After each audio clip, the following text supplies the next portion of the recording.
Hi there. Someone has recently asked me a very interesting question, which is whether the time spent outside of the Canada counts towards a permanent residency application or not.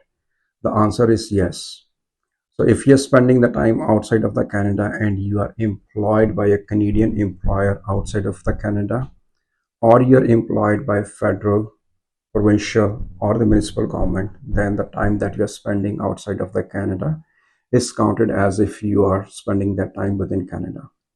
Second is if you're traveling with your spouse and your spouse is a Canadian citizen, even then the time that you're spending outside of the Canada is counted as the time as if you spend the time in Canada. And the last piece is that if you're traveling with your spouse, but your spouse in this case is a permanent resident, however, the spouse is employed outside of Canada by a Canadian business or by a federal government, provincial government, or the municipal government, then the time that you're spending outside of the Canada with your spouse is also going to be counted as the time for your permanent residency obligation.